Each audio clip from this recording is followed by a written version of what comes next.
Welcome to Spirit Gym. If you've ever wondered whether plant medicines are sacred tools for transformation or simply another trend being exploited by modern culture, then this episode is for you. Paul's guest is Payam, a deeply respected medicine carrier and facilitator of true healing. But Payam isn't here to sell you bliss or bypass. He's here to speak the truth, the raw, often uncomfortable and always liberating truth about what it really takes to work with psychedelics as a path to awakening. In today's conversation, Paul and Payam explore searching questions such as, are plant medicines magical cures or sacred teachers? Is the current surge of psychedelics healing the world or simply distracting us from the deeper work? And what does it truly take to sit with the soul in ceremony, not for escape, but for transformation? They discuss the danger of commodifying ancient medicines, the role of trauma and the wounded healer archetype, and why many people are chasing visionary experiences instead of doing the deeper work their soul is truly calling for. Get ready for a profound exploration of what healing really means from someone who walks the path with humility, integrity, and deep reverence. If you enjoy this episode, we invite you to explore the deeper levels of connection and conversation available in the Spirit Gym membership community. Go to myspiritgym.com for details. And finally, before we dive in with Paul and Payam, we'd like to say thank you for listening, as this podcast would not be possible without you, our subscribers and followers. We'd also like to thank our premier sponsors, Organifi, Bioptimizers, Paleo Valley and Wild Pastures, and our newest sponsors, Correct Life and Peak Tea. You'll hear the special offers and discounts from our sponsors throughout this episode, or you can visit the show notes page at paulchek.com/podcast. Well, hello, everybody. My guest today is Payam, who is I think it's safe to call him a shaman, but he's certainly a medicine carrier. I learned about Payam from my friend, student, client, and shaman, medicine man in his own right, Greg Schmaus, who I have some great podcasts with, by the way, if you haven't listened to them. And I trust Greg's judgment. So he's had a lot of great experiences with Payam. He's worked with him closely. He's doing training with him in working with medicines to help people heal and find themselves and all the other magic things that medicines do. And I met with Payam, and our values are very aligned, and I feel very excited to be able to share Payam with all of you, because it's very, very hard today to find people that can use plant medicines safely and effectively and have a deep enough knowledge and life experience themselves to know how to properly prepare people, work with them, integrate and stabilize them, and do the things that have to be done so that we're not just wasting sacred medicines or doing it for the wrong reasons. So Payam's here with us today. You're going to learn a lot about his approach and some very interesting things we're going to talk about. And I'd like to say, welcome, Payam. You're going to start us off with a prayer, I hear. Thank you, Paul, for having me. My pleasure. Yeah, if I can make an invocation for us to settle and arrive within ourselves, and for the audience, that'd be wonderful. Well, let me blow a smoke to that. Light some Palo Santo for us. Aho. Beloved Mother Earth, Grandmother Moon, Father Sun, and Sacred Spirit, the Spirit of Otak, the Spirit of Aya, the Spirit of the Fungi, the Spirit of the Heart, the Spirit of the Hape, Mapacho, the Spirit of our ancestors, the Spirit of the Gardens of the Medicines, the Spirit of the Wisdom Keepers, the Spirit of our guides, our teachers in body and beyond, the Spirit of our Spirit family, Spirit warriors. I thank you and I honor you. Thank you for this beautiful moment. Thank you for the healing that we're about to share. Thank you for all the lessons you've given us to bring us to this moment, through darkness and through light, through suffering, through pain, and through joy. Thank you for nourishing us with your medicines, your wisdom. Thank you for leading us towards our healing. Thank you for bringing Paul and I together so that we may share from the heart abundantly, openly, compassionately, and truthfully, so that we can pave the way towards the healing of all others, so that we can all be free, walk gently on this earth, lovingly and compassionately towards ourselves, our families, our community, and all those we encounter on this path in life. Oh, great spirit. It is done. It is done. It is done. Woo! All right. Lovely. Thank you for that. I had some beautiful visions while you're doing that, but I won't sidetrack us with my visions because I get them all the time. But Payam, as we get into our podcast today, I'd love people to get to know you better and what shaped you to become the man you are today. So could we get a little biographical kind of take a ride with Payam and get to know who he is and what made him who he is and ultimately what brought him here? Yeah. Khalil Gibran had this poem, and one of the lines was, "Is it not the lute that soothes your soul, the very lute that was hollowed with knives?" Yes. You know that one? Yeah, I do. I've come across it multiple times, and I love being. Yeah. So it's being hollowed with knives. I think for most facilitators, shamans, people who are in the field of healing, they understand that we ourselves suffered a tremendous amount through the journey in life to get to a moment where we realize that life didn't serve us as it should. We could no longer suffer. And so without making it a sob story, I kind of remember life pretty much as a suffering experience from a very, very young age. And it was baseline for me. I didn't know any different, Paul. Yeah. Where were you born and raised? Yeah, I was born in Iran, and I was about 2 when the Iran revolution happened. So that was the first uprising, and things kind of went really sideways for my family there. And then the war happened. So we got displaced because of the war first time. Then we took political refuge in Germany. And then there was that displacement and trauma from there. So I was displaced a few times and had to travel to different countries, but that was the least of my traumas. There was a lot of repressed childhood trauma that was incredibly severe.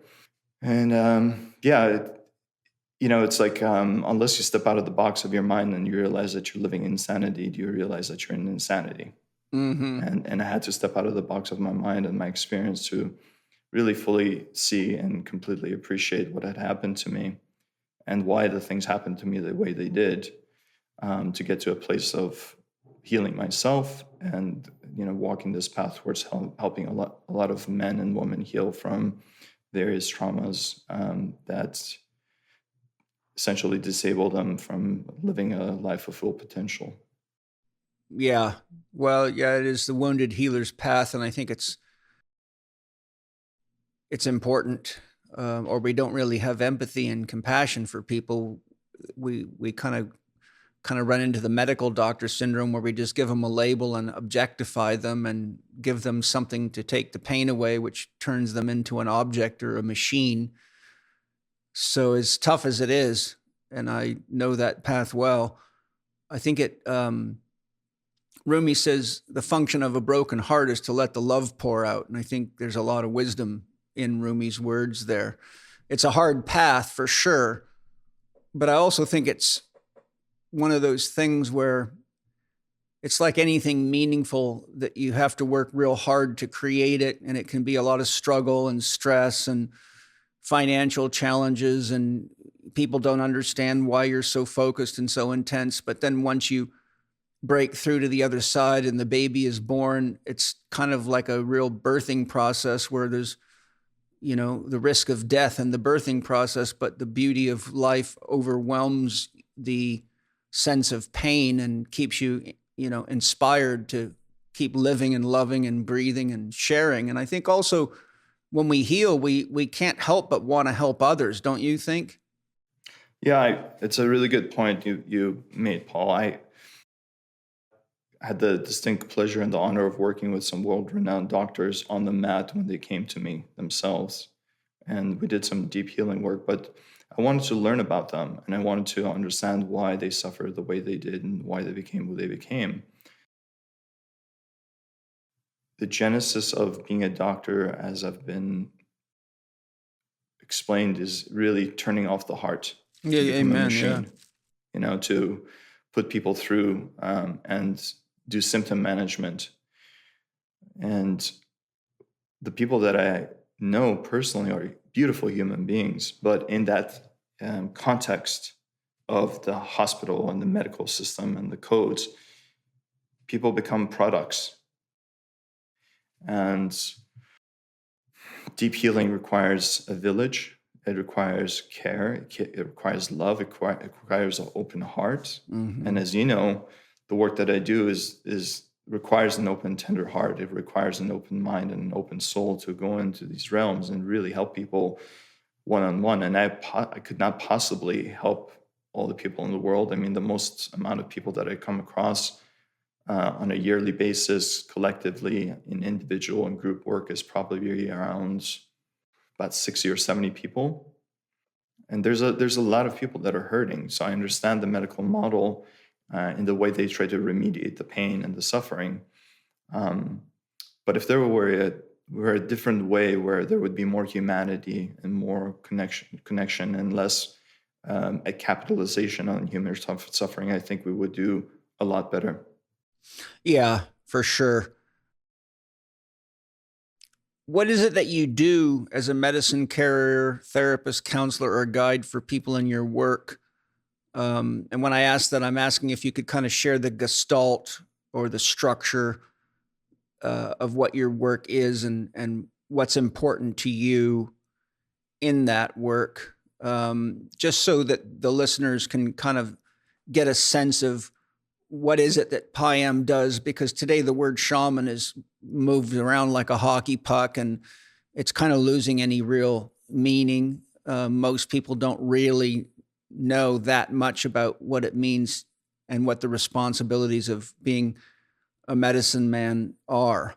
So maybe you can kind of shape up a clear image for the listeners as to what exactly Payam does. Well, I look at the human experience not in a vacuum, and we were going to touch on that coming up. But the vacuum. The vacuum. We don't exist in a vacuum. We're interdependent and interrelated. Our organs, our mind, our psyche, with a relationship to the outside world and everything we experience. So there's a biopsychosocial, spiritual, and energetic. These are the domains that influence us. For the better or for the worse, that help us heal as much as they wound us. Mm-hmm. What I find a little troubling and challenging is Western medicine, as they've come into the arena of psychedelics, are treating psychedelics like allopathic medicine. Yes, that is a big concern of mine as well.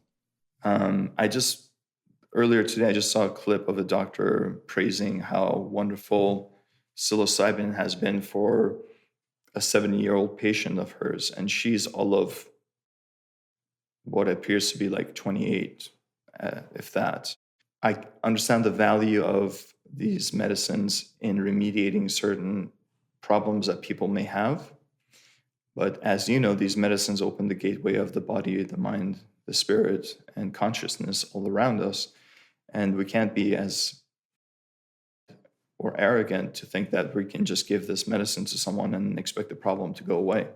Yeah, that's where the magic in the title comes from. That's the magic component that has a lot of people misled and confused. And, you know, I don't want to distract you from sharing the gestalt, but I will say that one of the things that deeply concerns me is that with the synthetic copies of these things like psilocybin becoming more mainstream, then the sacredness of the medicine is negated. It's overlooked. It becomes lost to consciousness.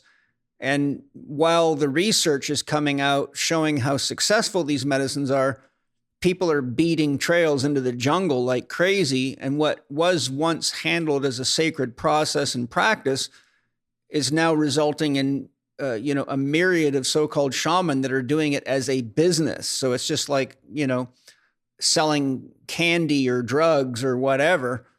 And I've already had a number of people that have gone into the jungle and had these experiences and ended up damaged from them. So it actually damages nature. It damages our connection to the spirits. It takes the sacredness out of it. It turns it from a plant medicine into a drug in common parlance. And it leads to people being prescribed these drugs for the wrong reasons, which we'll get into some of the things that I want to bring up about this later. But anyhow, I just share that concern with you. And I think one of the key distinctions is the difference between a synthetic or a laboratory-made medicine and something that's a product of nature. And I know that you can have great experiences on either if the set and setting and the context is correct. But I also know that something that's made in the lab does not carry the same spirit as the natural source material does, for reasons I won't get into because it would take too long. But feel free to continue to share what the gestalt of what you do is. Well, you touched on a lot of really beautiful points without diverging too much. But since we're on this topic, I think maybe if I may touch on it, the capitalist model is extractive. Yes, terrible. Like how can we extract and line our pockets? I think I need to recognize myself before sounding arrogant. I have to charge a certain rate because I travel the world and I have my expenses and I have my family and I have my life, just as you do. Look, love is a boomerang. There has to be an equal reciprocity of give and take.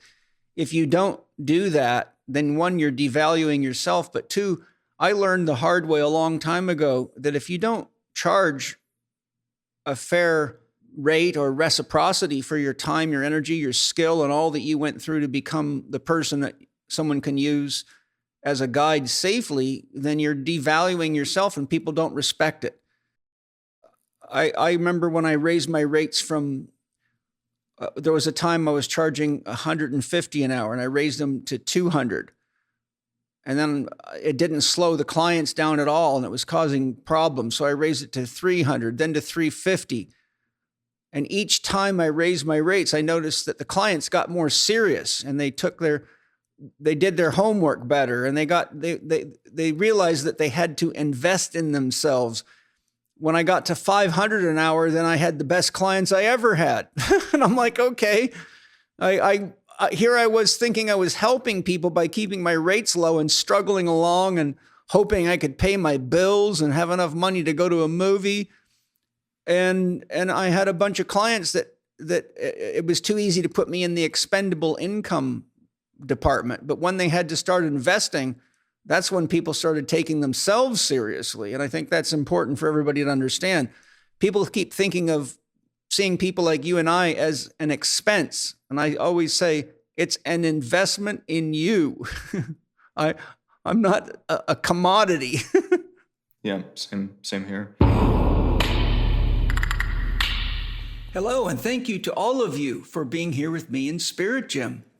Would you like to learn how to connect directly with your unconscious mind, soul, and highest self to gain guidance in your daily life and feel more grounded and spiritually connected?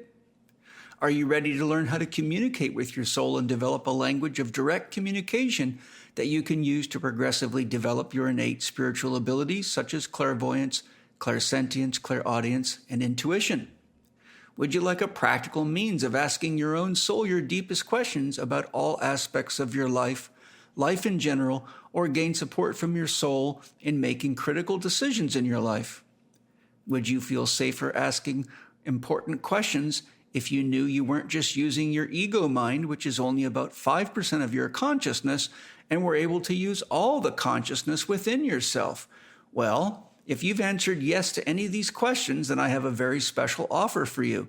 This August and September, I'll be offering my Tarot for Soul Guidance training program, in which I share specific methods of using tarot as a functional language to communicate directly with your soul as an online training program so that anyone can learn and practice in the comfort of their own home. I have deeply studied and practiced tarot for 10 years, Additionally, I've been working directly with my soul for my own guidance and to support others in their healing and spiritual journey and growth for over 20 years. I have taught thousands of my students and numerous clients and patients to connect to and get guidance directly from their soul using a range of approaches, including the use of tarot. I have not only seen people's lives and sense of trust in themselves improve dramatically in just a few months, I've received amazing feedback from each person that engaged these practices. Tarot for Soul Guidance is an online workshop specifically designed to make learning more enjoyable, easier, and give you specific practices you can work with between training sessions. This allows you to develop your skills in a step-by-step format and be able to ask all your questions so you feel grounded and confident in your Tarot for Soul Guidance practice. You will not only receive a comprehensive PDF manual with numerous diagrams for easier comprehension, but a series of video lessons that cover each of the major archetypes of tarot to support and reinforce your learning and practice. Tarot for Soul Guidance will be conducted online over 7 consecutive Fridays, starting August 8th and ending September 19th, for a total of 28 hours of training. All sessions will be recorded, so if you can't make a session for any reason, you can study and practice when it fits your schedule, and you can email me your questions and I will answer them in the upcoming online session, which is also recorded. There are many step-by-step developmental practices you will learn so that by the time you finish the 28-hour program, you'll be proficient in your practice of using tarot for soul guidance. You'll have a language for intimate connection with your soul for daily guidance, and I will teach you how to use tarot as a means of getting guidance and support from your soul in any aspect of your life, including how to gain an understanding of your future and what you may need to prepare for, how to conduct a daily reading and learn ways to best manage yourself to be in harmony with your highest intentions for yourself and others, how to gain information and guidance on how to make important decisions in your life, ways you can support others through soul-guided tarot communication, and how to progressively deepen your spiritual connection to your unconscious soul and highest self as a legitimate daily spiritual practice you can use anytime, anywhere. To find out more about the course and to register, go to paulchek.com/events/tarot. That's paulchek.com/events/tarot. If you are ready to learn to use your unconscious to its potential, deepen your connection to your soul and highest self, have a legitimate spiritual practice, and get support to live your dreams and be the person you came to the world to be, meet and learn others truly interested in being the best they can be and growing spiritually with them, then this workshop is for you. I look forward to seeing you in the training. Once again, to learn more and register, go to paulchek.com/events/tarot. That's paulchek.com/events/tarot. Can't wait to see you there. It's an amazing practice. I love it and use it every day. So that extractive factor of the Western medicine. And Western medicine, if you look at it, is symptom management. And if psychiatric medication worked, if therapy was that successful, the pharmaceutical industry would be out of a job. Absolutely. I mean, how many people are taking anti-anxiety, antidepressant medications and so forth, and they do work and they are necessary, and I don't begrudge them. But underneath, as I call it, there's a thorn in the soul, Paul. Mm-hmm. That is our wounding. That is our disconnection, right? Now, the word disconnection is really critical because the source of the work that we do is about connection. And I'll get into that. But if the Western medical model, the pharmaceuticals are going to hijack a synthetic version of the spirit medicines and dole them out, an experience of symptom management without the full and complete understanding of the psyche and the spirit, it just becomes another drug. And it becomes therapists,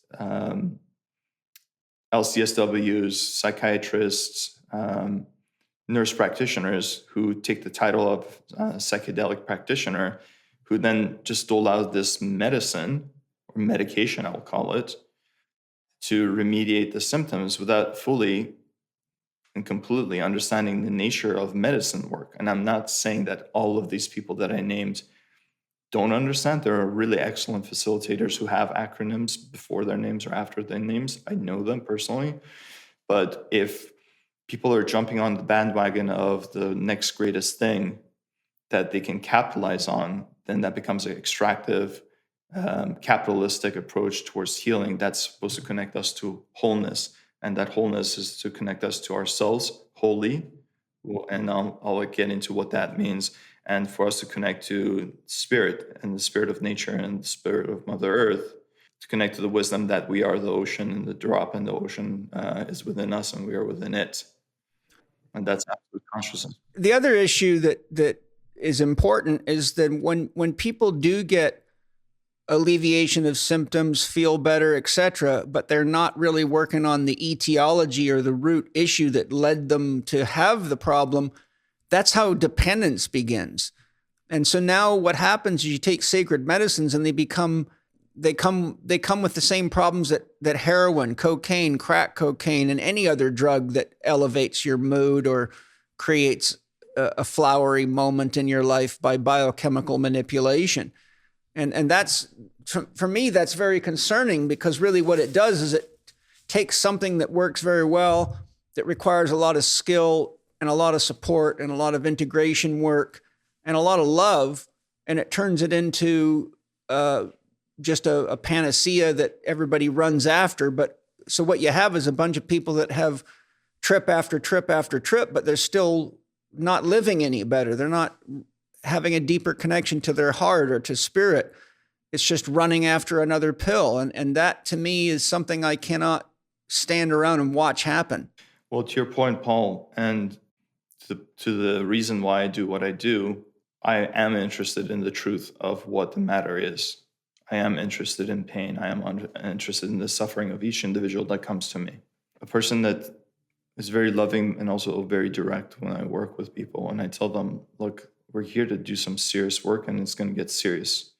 We can use medicine that can be very gentle and we can uncover very, very slowly. And that's my approach. I don't generally rip off the Band-Aid, but I'm not here to offer you a mystical experience. If you want that, go to someone else. The genesis of my work is to find the truth within whatever it is and however uncomfortable or unbearable it is, and how that contributes to the disease, the disorders, the dysfunctions, the maladaptations that your mind and your body have taken on, which have led to these disorders and disordered living, and to heal that, and then to go on living your life. Generally, very rarely see people after 3 sessions unless they need a lot more care. And that's primarily because most of the time we get to the root of the matter after round 2. And then we do a lot more surgery, heal it up, and they have the right people on my team that support them with deep integration that may take 6 months to a year to really bring into the psyche and to bring into effect in life. Well, the other thing, too, is authentic mystical experiences are very unlikely to happen until somebody does the healing work that you're talking about, because those are all things that separate us from our heart, separate us from source, that create illusions that we buy into, such as I'm not this or I'm not that, or nobody loves me, or I'm broken, and kind of the story that people tell themselves repeatedly because it reinforces the wound. Plant medicines can be great for having mystical experiences if a person mature enough and adult enough take the mystical experience, the experience of unity, and make that a way of living, because they now have experienced the truth of what God is and what life is. Then you end up with the same problem as people just doing drug after drug after drug, chasing some imaginary fix, you know? Well, you touched on a couple of things, Paul. There's this piece about relative reality and absolute reality, which I want to touch on in relationship to what you're sharing, and also spiritual bypass and personality structure. I think that to your point, there's a lot for us to sift through in lower levels of consciousness, the things that keep us trapped in our narratives, that keep us trapped in our ideas of victimhood, of suffering. Sometimes, again, these are the echoes, and we don't understand why we're victims. We're just playing it out. And that's when what it people means to come be unconscious. they're just playing it out. And when I work with people, I tell them we're going to work with truth medicine. Whatever the medicine we work with, we're working with truth medicine. So be ready. And I go through the whole process. I explain to them what we're going to do and what they can encounter. But once we get to our truth, whatever that is, then we have a clear idea. We have a clear idea of what ails us or what our myth is, like you referred to. What is our story? And if we don't know our story, for better or for worse, we're just playing it out. But once we understand our story, then we have capacity, the sovereignty to make decisions for our lives, for better or for worse. Yeah, that's free will. I would just interject and say the story, until you're conscious, is actually playing you out. You are the puppet on the strings of an imaginary story, which can have some very real components like trauma and things. But to the degree that you're not conscious of it and clear on what your dream, goal, or objective for your life is at any given time, then you don't have any North Star on your compass. And you can't find water if you don't have a functional compass. I just think that, we're even with all the years of Freud and Jung and Adler and all this psychological stuff that's, the theory's all there. It's amazing to me that we still have not been able to really put much of an impact in the world culture's understanding of their own inner self. And I think that's one of the reasons I love my podcast, because I really like to have conversations with people like yourself so people can realize that the greater truth is the inner self, because it's what perceives and frames and tries to make meaning out of what it sees outside of itself. But when you're wounded inside, you have a distortion in the mirror of the inner self. And so you can't see more outside of yourself than you can see inside of yourself. And you won't see God outside of you if you're dealing with boogeymen inside of you all the time. To your point, we were talking about synthetics and organics just a minute ago. And what I liken synthetic medicines, namely ketamine and MDMA that I work with, I refer to these medicines as insight medicine. They don't have a spirit as such. They help you connect to your own spirit. If we were to look at it or approach it from a spiritual perspective, it removes the negative filters and negative appraisals and assessments of ourselves, our psyche, our protective mind, and so forth. So we're able to be in the seat of the observer, to observe ourselves and parts of our psyche and parts of our memory or our history that we've disavowed ourselves from. Yes. And pushed away. So that's insight medicine. And then there's organic medicine. And organic medicine has its spirits of itself. There's an Aya spirit, there's a Toad spirit, San Pedro spirit, Huachuma, or all of them. They have a spirit. They have a way to speak to you. They carry a certain wisdom and they disseminate it. And at a certain point, they all come together and speak to you at one unit, at one entity, as one spirit. I think that it's very, very important for us to connect to ourselves, as you said, to understand what it is and what our issues are, and not let life live us, but to live our lives. And so that's what's beautiful about the medicines that I offer, and the way I offer them is to help them come into insight, to see themselves, and that may even be a process, and then to connect to spirit medicines to help them understand and uncover some of the deeper stuff that may be lying there. Yeah, why don't you go ahead and describe the system you use or that you've developed and how you approach it, just so people can get a context of if they were to come to see you, what exactly would they be going through? Mm-hmm. I think your question is twofold, Paul, and maybe I can break it up in maybe the preparatory and the integrative phase of it, and then how I work with the medicines themselves. Just try to keep it short enough that we can get through the rest of the outline. So I'll keep it short. Much like you, Paul, if the body's not ready to sit in medicine because there's issues with the structure, if there's issues with the GI, if there's issues with hormones, and all these elements that bring us into disharmony, we need to harmonize. That's why I have a lot of people that, not a lot, I have a few people that are on my team that are excellent at what they do.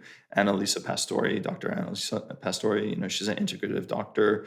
I have Alicia Allison, who's an herbalist and mind-body practitioner. Greg's on my team. Then I have two of my guys, Nick Bernard and Max Raphael, and they do IFS work. So it's a village. And integrated family systems, is that what that is? Internal family systems. Internal family systems, yeah. Yes. So sometimes it takes time for someone to come into structural, energetic, physical harmony. And because they have so many issues coming in before they even get to sit on the mat, whether they're not able to take the medicines or to be with the medicines, whether they're emotionally dysregulated, their nervous system, their sleep, their digestion, the whole gamut of experience that can negatively affect their experience. So we bring them into harmony, depending on what the needs are of the individual and how much care they need in order to be able to step on the mat, depending on what they're carrying and how they come into harmony. And I won't sit with them unless they're in homeostasis. The team reports to me, and I keep check on their progress on a weekly or bi-weekly basis. And once they're at homeostasis, then we decide on a date to sit. Again, it really depends on the malleability of the mind, how much of a there is. We were talking about the witness. Are these people really caught up in the primary or secondary defense mechanisms? Are they open? Do they have personality disordered structure? Basically, what can they be able to sit with medicine to be able to get to their inner truth? One of the things that I've found, which is not really discussed much, is that in addition to that spiritual bypass, it's like dissociative parts of our psyche attached to these mystical experiences or these colors and these patterns and whatnot. That's the spirit of the medicine talking to you. Because these defensive functions of the mind have become so enlarged because of early childhood trauma where we had to defend by dissociating, the body dissociates, whether they dissociate by doing spiritual bypass or they just completely dissociate out of the medicine. And we're talking about this, and I want to touch on this with you because we had a really beautiful conversation about that. There has to be a witness present to be able to work, whether with self or insight medicine, whether that's ketamine, MDMA, 4-ACO-DMT, which is basically psilocin, which I don't work with. There has to be a witness there. And once we know if we can allow the witness to be present, then we can go into deeper medicine and consult with the spirits. So I titrate someone in gently to allow them to open up, to allow them to be in relational safety, Paul. And we don't talk about this. Yeah, I think it's also good because then the person's not going in a state of fear. They know that, they've already kind of been introduced to the medicine, because so many people have so much apprehension about a plant medicine ceremony. I've seen people show up just literally shaking and sweating, and they're already projecting all their fears forward. And I tell them, you've already created the most terrible journey you could ever imagine in your head, and you don't even know what you're in for. What if you were going to get a massage by, God and ... So I think that approach is important because it helps people ease in. And it's like when someone learns to swim, you don't take them out in the ocean and throw them in with the sharks and start teaching them basics. you keep them near the shoreline and in 2-foot deep water. Then you go to, a little deeper. And I think that's one of the problems that's led to a lot of injuries out there. And that's what people often have come to see me for. And I go, tell me what you did. Oh, I did, 4 rounds of ayahuasca, and then we did some DMT, and then the next day we did LSD, and I'm like, oh my God, you blew God's mind, Hello to all of you. I hope you're enjoying the podcast as much as I am. My buddy Aubrey Marcus recently visited me, and he brought me a nice little gift. It's called Energy, and he was confident I'd really like it. He knows I'm skeptical about such things. It sat on my counter for about a month before I tried it because I was waiting for a day when I felt I needed a boost to get some work done. Well, that day finally came. I'd been working long hours and not getting enough sleep, but needed to conduct a 3-hour Sangha with my Spirit Gym community members. I thought, well, today's a good day to try the correct energy supplement that Aubrey left me. I did, and I was blown away with how smooth, opening, and energizing correct energy made me feel. My mind was crystal clear. I didn't have any of the typical caffeine buzz energy products generally give at all. Within about 10 minutes of taking correct energy, the word that kept going through my mind was, wow, I didn't think I'd find an energy boost product that could possibly work better for me than Update, but thanks to Aubrey, I did. Correct Energy provides the alchemical magic of decaf green tea, decaf green coffee, affinity paraxanthine, and other supportive ingredients. Correct Energy is third-party tested to be sure that all ingredients meet the highest safety standards for pesticides, herbicides, heavy metals, BPA, BPS, and has no glyphosate. Correct Energy is smooth, effective, and clean, and you can feel it too. If you need to be sharp for a meeting, want to have a little extra juice to play with your kids, or have some extra push for a workout, I can assure you you won't be disappointed with Correct Energy. Correct Energy comes in easy-to-carry and store packets. After using Correct Energy, I got none of the letdowns so common with caffeine-based products and other energy products. If I wasn't truly impressed, and my friends and Penny have been as well, I certainly wouldn't be sharing Correct Energy with you now. If you want the most effective energy boost supplement I've ever found, you'll definitely want to try Correct Energy for when you need a little extra boost to optimize your day. To get your supply of Correct Energy, go to korrectlife.com/Spirit Gym. That's korrectlife.com/Spirit Gym. Enjoy Correct Energy. Yeah. Well, one of the most important pieces, Paul, that I want to emphasize here is that relational safety. I was sitting with the spirits a few days ago, and one of the things that they told me to discuss is this piece of relational safety. And I'll bring it back to my own experience so that people can understand. I never felt with a male family member because of the things that were perpetrated, namely by my father. So implicitly, the feeling of being with a man, of course, in the community, of course, with the people that are in my circle, I can be open-hearted and I know they have my interest in mind. But it was really interesting to witness my nervous system calm down recently, where my uncle was helping me with something. And he's a really loving person. And I realized my nervous system was able to surrender with just a simple thing of wrapping rugs to ship to Holland, which is what I'm doing right now.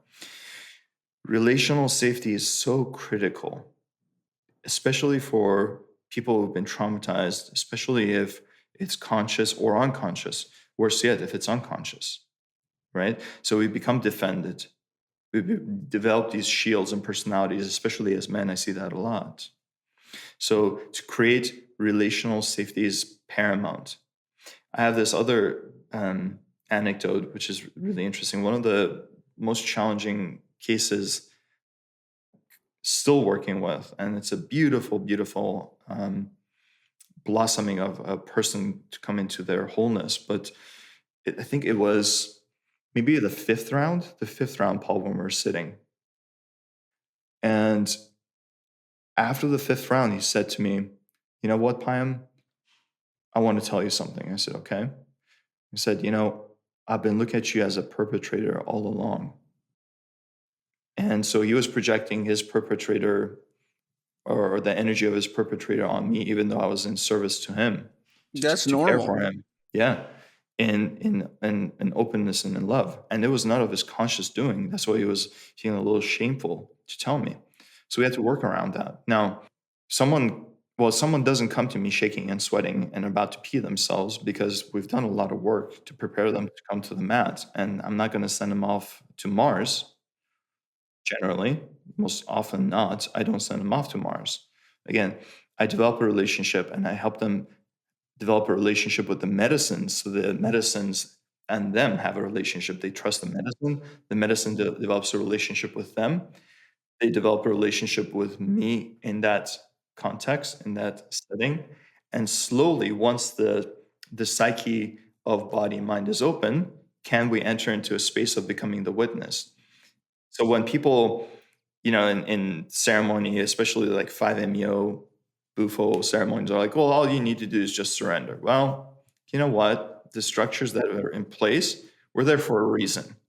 And you just don't go and completely obliterate it unless you have an understanding of what you're doing and how to bring someone back psychically and help them heal with whatever manifested or whatever was shown.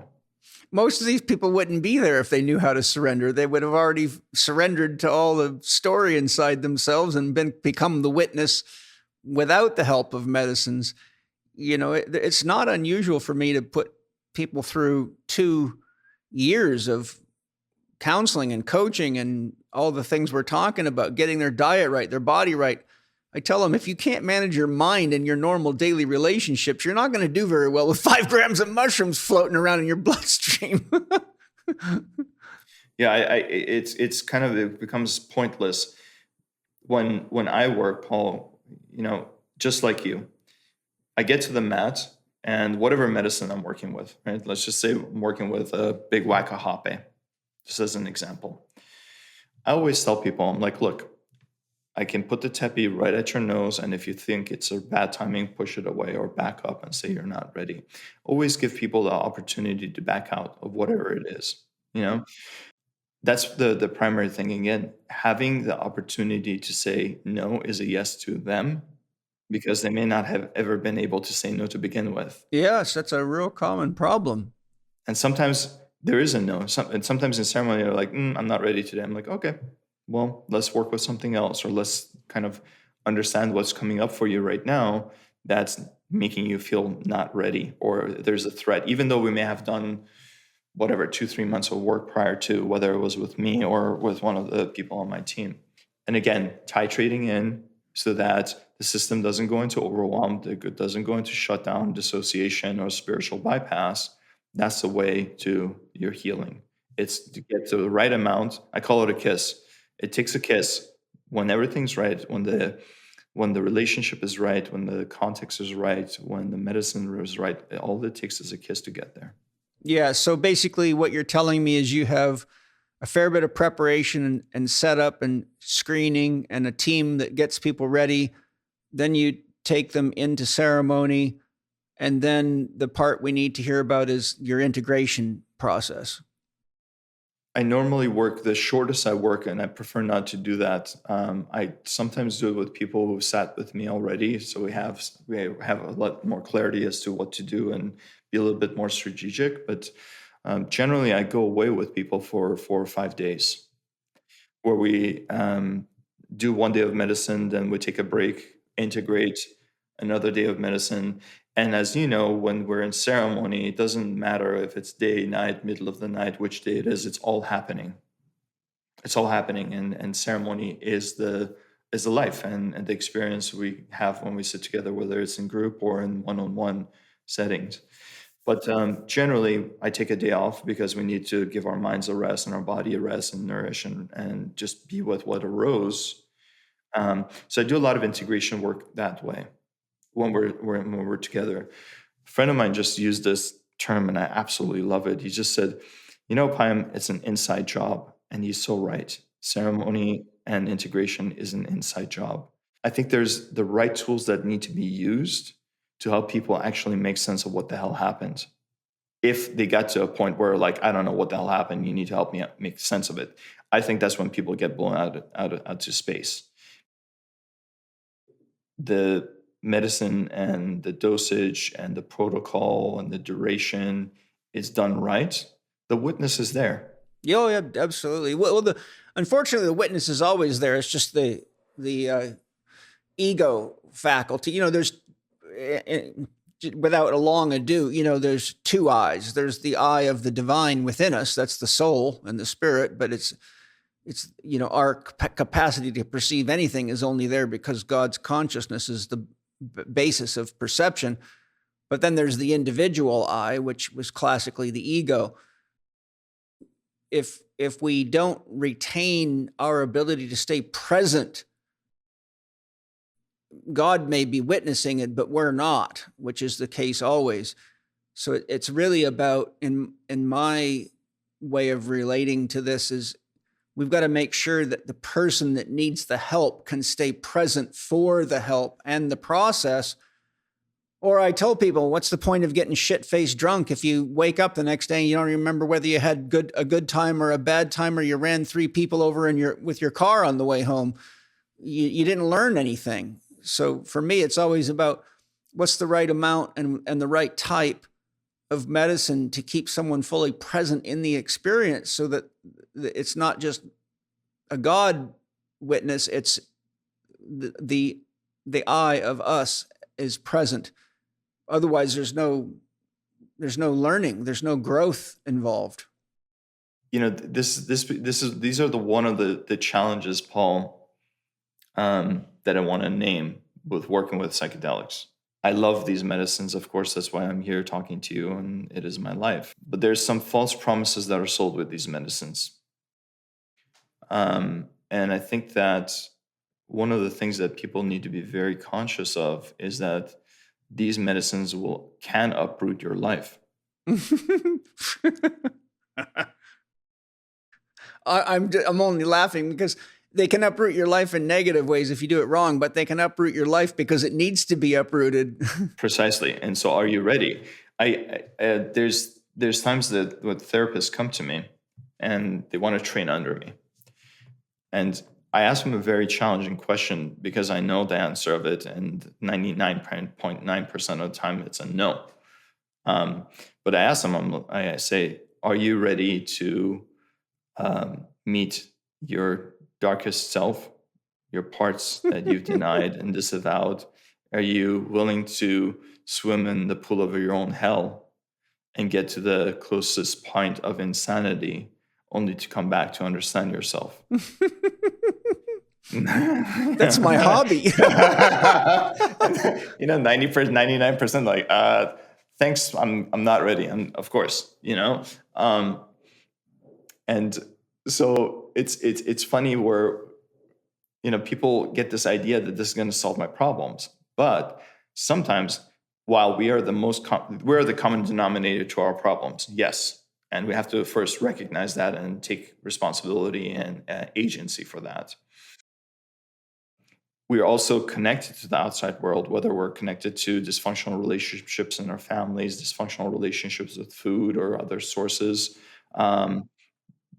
dysfunctional relationship with the environment, our spiritual practices, our religions, and so forth. And these medicines can elucidate the truth for us. And then we come out and we're like, oh shit, that's kind of fucked up. That's called a moment of awakening. And then, so the question is, what are you going to do about it? And there are those that I've had the pleasure of working with that have done some radical shifts in their life that have even ended up in divorce. Their choice, not mine. Well, that's sometimes what's probably long overdue. Yeah. And sometimes they're not conscious. And I have these conversations with couples that come to me. I say to them, look, you're in the middle ground right now. You don't know if you want to move towards reconciliation or through separation. But do understand this, that when we do this work, there is no other way out.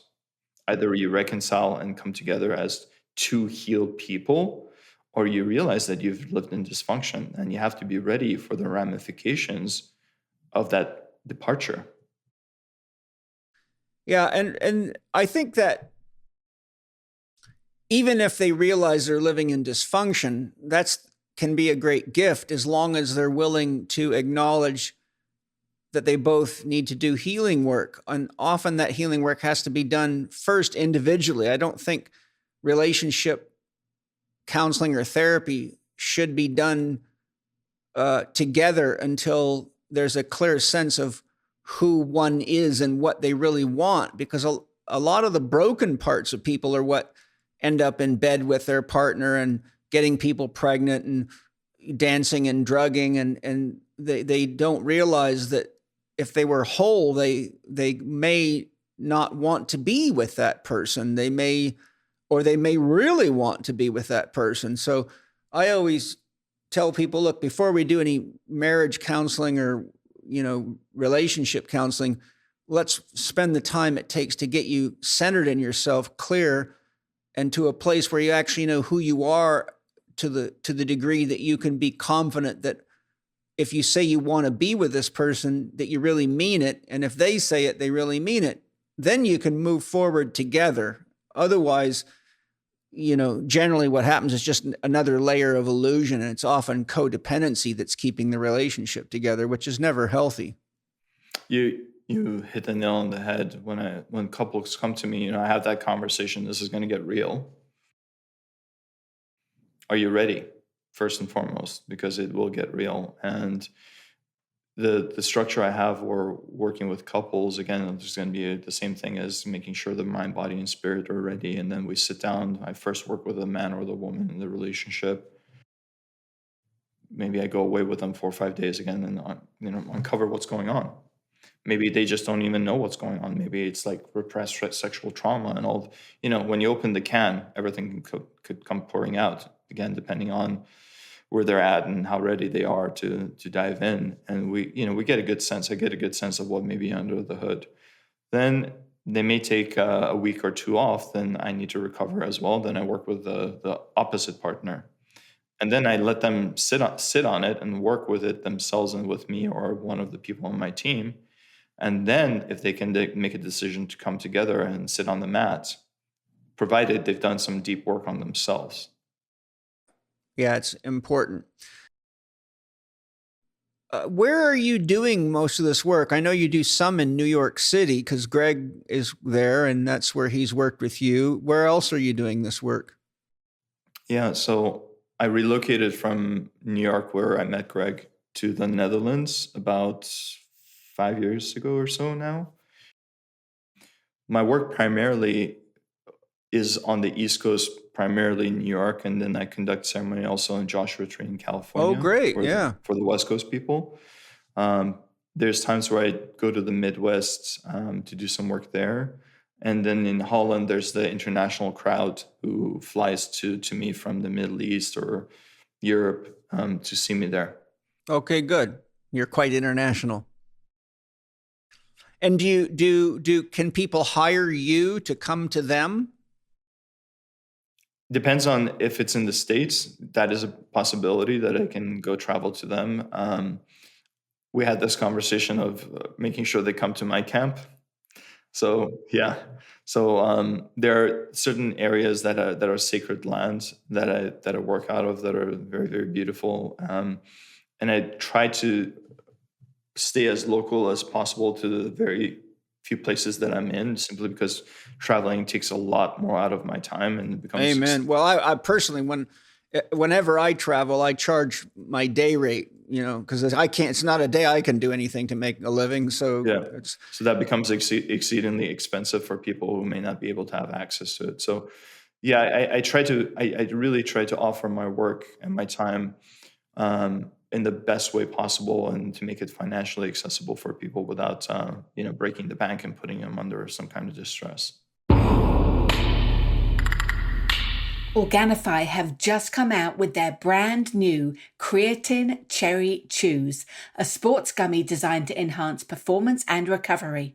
Containing the highest quality creatine monohydrate sourced from Germany, together with Vita Cherry, a tart cherry extract known for its antioxidant properties, Organifi's Creatine Cherry Chews are free from additives, sweeteners, or fillers and taste amazing.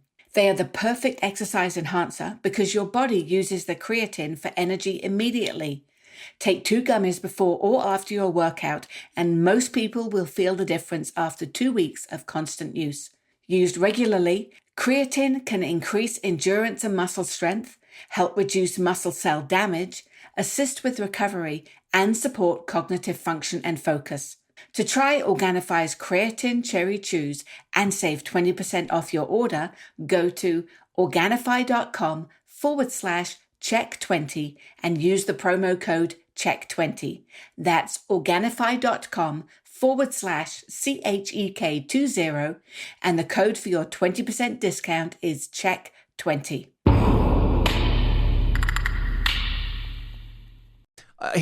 My next question for you is one I'm really interested in your opinion on.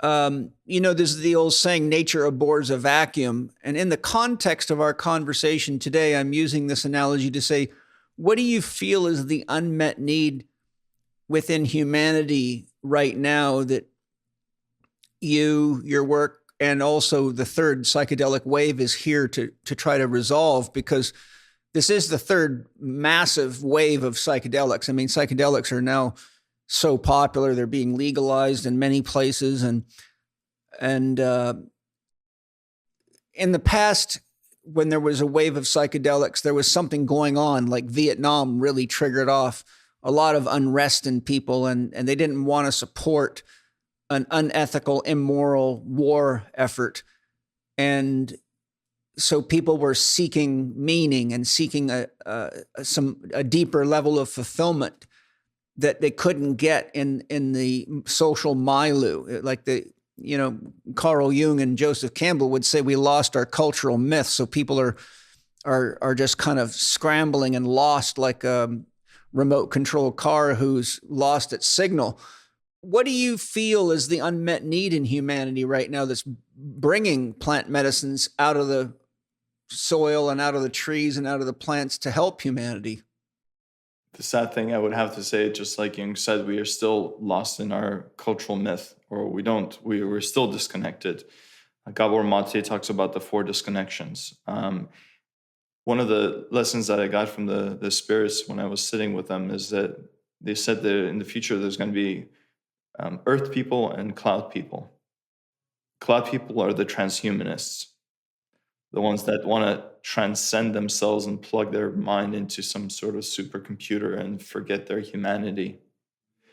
But we have to remember that we are human beings. I can't believe I'm actually saying this to you. But, it's... Why? Well, I mean, you and I get it, but as some kid who's 12 or 15 years old, they're by virtue of connecting to Wi-Fi and TikTok, and they're living out avatars of themselves, not fully even connected and conscious of themselves wholly as a human soul. I've seen this. My partner has a young daughter that have been pretty much raised, and trying to negotiate that and internet usage and all that. Oh, I've seen it over. I got kids, man. I got to watch them constantly, even with games that we would consider good, like mental development. All screens put you into a trance state. It's really insidious. The technology being used to commandeer people's minds is far, far more advanced than people even knew. And the fact is, if they knew what was going on, there would be an uproar so big they'd have to pass laws against it. I mean, I've looked into this a lot. This is very advanced technology, which I could break down and go into, but I won't railroad our podcast on that. But I agree that that is a problem. I've seen it myself. And this is what Steiner calls Ahriman, the incarnation of Ahriman, which is pulling us deeper and deeper into matter.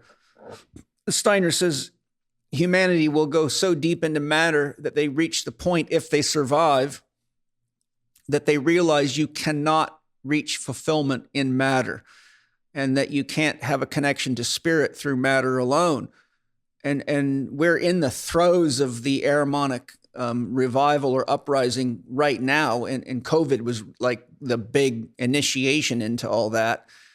And so yeah, it's a very serious issue, and it's another element of that is that we've lost our concept of what it means to be human, because we've gotten so far from the soil. Human means humus, which is of the earth. Not our spirits, but our bodies, which is a very essential interface for the experience of love and emotion and value and instinct and connection.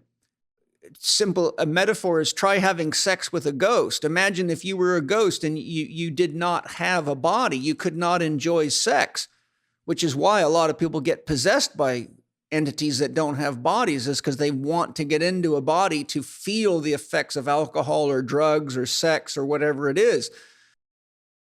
So if we lose touch with our humanity, it means we've lost touch with our soil, which means we've lost touch with nature, which means we've lost touch with the greater self. You used a word earlier, reality. I define, because there's huge debates on what reality is, especially in the digital space. My God, if you want to see how bad it gets, just read David Chalmers' new book, Reality Plus. It shocked me 100 times over, and especially how deep he's into this digital illusion. I define reality as two things. Reality is what's happening right now, and reality is what supports your ability to live.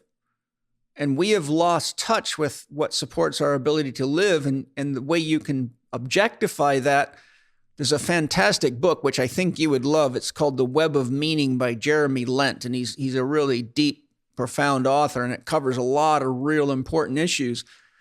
But he makes the point that current research shows that we are extracting from the earth at a rate of 1.75 to 1. In other words, 1 to 1 would mean equal extraction and regeneration. But for probably since the Industrial Revolution, we've been on this uphill rate of greater and greater extraction. And when you have an extraction rate of 1.75 to 1, you're basically signing your own death warrant and everything in nature. Steiner made this very clear when he said human life as you know it depends on two things, bees and trees. And if either of them reaches a critically low level, life as you know it will cease to exist. And we're dancing on the edge of both of those realities right now. So anyhow, that I just was saying that to make the point that I agree with what you're saying, but I don't think most people are aware. And I think it's dangerous as all hell that parents are so detached from, people are so germ phobic. They're afraid to go barefoot on the grass or go out in the backyard. The Rockefeller has destroyed our connection to nature with a bunch of bullshit lies that cost us our health, our vitality, and massive amounts of money. Well, these guys are lining their pockets with illusions. Well, again, just to reaffirm and reiterate what you're saying, it's that we've become too damn polarized. Polarized, yeah. Yeah. Either it's this or that. Either it's a Republican or a Democrat here in the States. It's easier to believe one thing than to be in the nebulous zone of not knowing, and to open your heart up and your mind up and to walk the middle path. That's the middle path of the shaman, of the facilitator, of the healer. We have to walk the middle path without an agenda. And so, yeah, it is our disconnection from middle path. It is our disconnection from Mother Earth. It is our disconnection from spirit. It is our disconnection from ourselves, because we're hijacked consciously. Our consciousness or sentience is being hijacked by these tech companies.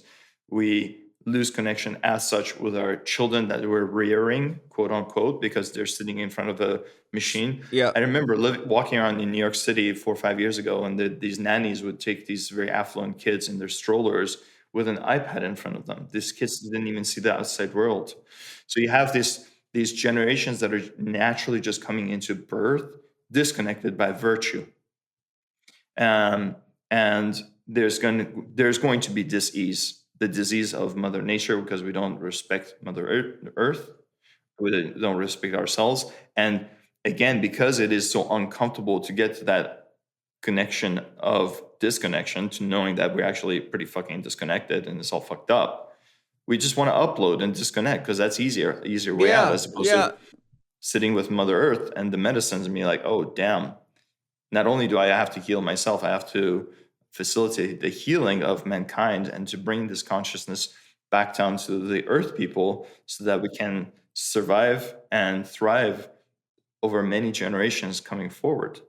One of the things, this is a side note, but it's very relevant. And one of the things that's a symptom of what really has ushered in and been part of this disconnection from our humanity is the medical system's attack on breastfeeding worldwide. As soon as you take a child off the breast and disconnect it and start feeding it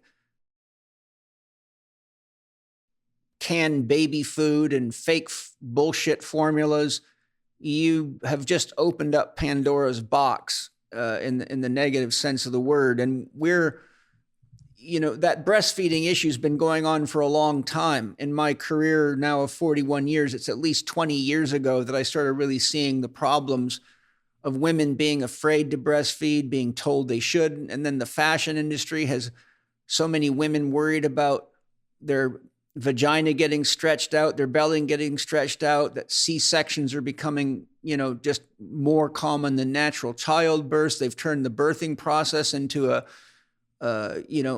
battle zone of fear. Women are actually afraid to be women, and men are so detached from what a woman is and a woman's reality that they don't even realize what's happening right in front of them. And so we're being overtaken by a drug industry, by a medical industry, by a fashion industry, by the capitalism and the attention industry of stealing your attention. The sad part of it is people are sleepwalking right into it, like full on. And the road home is tough because the further you go down that road, every minute you spend in that state of detachment, we have more and more people not paying attention to what's happening to the planet and what's happening to the soil and what's happening to the air we breathe and the water we drink and the food we eat. This is like really serious stuff. And one of the things that I've watched happen countless times with plant medicine ceremonies is people have a deep realization, particularly on natural medicines, not synthetics, but they have a deep realization of how important nature is and how much they need more connection to nature. I've seen that over and over again. I've never seen anybody take Zoloft or Xanax or any of these drugs and come to me and say, I realize I need to spend more time in nature. Paul, you said something critical, and I want to rewind a little bit just to illustrate what you said through example. So Alicia Allison, who's on my team, she's a doula, and she's been a postpartum chef, so she's an incredible holistic healer and own. We're having this conversation, just like you said, of disconnecting the mother from the child, the birthing process, medicalizing that. Before I open my mouth, I want to recognize that I'm a man, that I've never been a woman. I don't know that you remember that in this body, in this life. Yeah. And there are complications in childbirth. There are issues in breastfeeding. All things recognized. I just want to say this before I open I'll my just mouth, interject and say, yes, you're right. There are complications, but let's consider the fact that there's strong evidence that we've been around in this body for about 2 million years, and somehow we figured it out, right? All the way till recently, and we weren't nearly as fucked up as we are now. So we need to look at history and say, wait a minute, we have evidence that, yes, the birthing process is tough, but that brought a tribe together. Yeah. That's why they had medicine women and doulas and all the things that we had. I mean, if we had what we came from, connection to each other and people that were wise, instead of stone drunk and stuck on televisions, then the whole medicalization, I don't think, would be nearly as necessary, because we would still have a field of, midwives. Let's just call it that. Yeah. So what she taught me, we're talking about the system, let's call it that, and the system selling us products and service we don't need. have a cesarean, again, if you're electing to have a cesarean, not because there's complications, again, all things considered, you're electing to have a cesarean because you don't want your uterus to loosen because you're afraid of loss of Aesthetics. sexual function and aesthetics or whatever. The body has its natural tendency and capacity to bring it into homeostasis again. When you breastfeed, this is me learning from Alicia, it actually contracts the uterus and the vagina and brings it back into shape. I had no idea. I was like, holy shit, this is amazing. It's our natural tendency, our body's intelligence to go back into homeostasis. And these are pieces of wisdom and knowledge that are known by doulas. And they're actually kind of like pushed away in the medical system. It's kind of fucked up how things are, Well, because they're too effective. Because they're too effective. And had we have a tribe, if we had the elders and the grandmothers and the women that were there to support the woman through the childbirth, things would probably be a lot different, Yeah. And I wish the whole psychological structure would be different. Exactly. And I wish there was, I'm diverting a little bit, but women having that community of healing and support for each other. Men, we don't have that. We kind of like, you're there, I'm here, we're connected through Greg. There's this little, well, not little for you, but for me, there's a smaller community of men that I'm in service to. We miss that as human beings, to be able to be vulnerable and open and not not afraid of judgment and not afraid of being open with whatever that's going on in our lives. And it's the greatest honor and pleasure for me to be able to sit with men and at least give them the opportunity to just bare their heart and just be in the presence of someone who can listen to them without trying to solve the problem or get caught in them it as such, or get caught in it, and they're sitting in front of, again, quote unquote, a wise man or a shaman, and they're looking for answers. I'm like, look, the answer's inside of you. Look and sit and figure it out. Let me just be with you and let's just open the can and see what's there. That's missing from most men. Most men's connection is to go sit at a bar, throw down a beer, and then scream obscenities at the TV because they're watching a game with a team that they identify with. So anyhow, just to reiterate what we're saying, these are the reasons that there's a third psychedelic revival. And, you could kind of say, interestingly, mushrooms are shaped a little bit like a mother's nipple. So maybe we're coming back to the great breast of Divine Mother and Mother Nature. But these things are all so important. And I think I must, out of empathy for the listeners, state that, look, I realize right now there are so many ways the world's in deep shit. It's enough to paralyze somebody and really scare a lot of people. And it leads to a lot of spiritual bypassing too. I see a lot of spiritual bypassing as the byproduct of fear that there's nothing, the individual believes there's nothing I can do. But I personally say, look, we all have genius within us. We all have something special to share. And if you really just see where your heart gravitates to, if it's, bringing more awareness to breastfeeding or to organic food or supporting organic farmers, if each of us just does something that aligns with our heart and soul, then we are making the world a better place. You don't have to go out there and move mountains and torture yourself and ruin your life. You just get into the game and be conscious of what you can do to support people. For me, it's like my podcast and my institute. I try to reach as many people as I can through the podcast to just give them little bits of wisdom and bring people like you on that can help them see from a different perspective and maybe awaken to what they can do different in their life, or to train professionals like Greg that are really, truly masterful at what they do, so that people can get professional help and get what they're paying for instead of a bunch of bullshit. But anyhow, I just wanted to throw that little note of empathy out. And to your point, and I wanted to say this, and there's this Greek proverb, that says the mark of a great man is one who plants trees in whose shade he will never sit in. And for me, I work with a lot of Jews. Interestingly enough, there's a lot of Jews that come to me.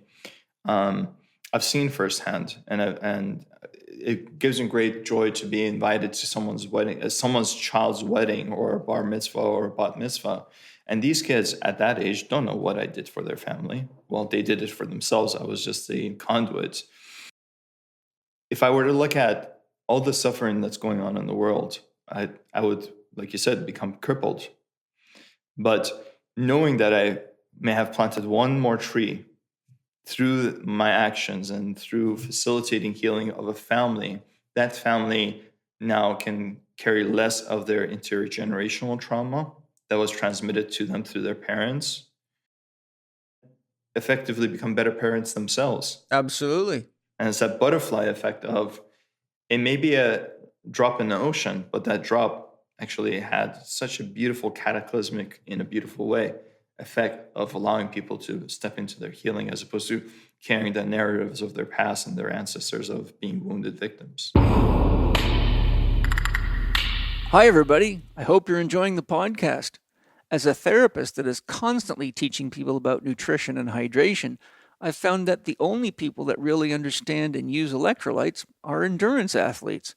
But what most people don't know about is the importance of electrolytes for general health, mineral nutrition, improved hydration, blood sugar and insulin regulation, enhanced vitality, and enhanced brain function. Though there is a rising awareness of electrolytes and many companies offering them, I can assure you that they are not all created equally, and what that usually comes down to is the quality and cleanliness of the source materials and how they are combined. Having tested many electrolyte products, I was honestly shocked when I experienced Paleo Valley's essential electrolytes. Why? Because I eat a super high quality diet and back it up with the world's highest quality whole food supplements to guarantee a full spectrum of nutrition. And I'm a lover of high-quality salts, so I thought for sure I was getting enough electrolytes. When Paleo Valley sent me their essential electrolytes to test, I was honestly shocked at how much more energy I had. I even experienced an improved level of mental clarity that I didn't expect from an electrolyte drink, of all things.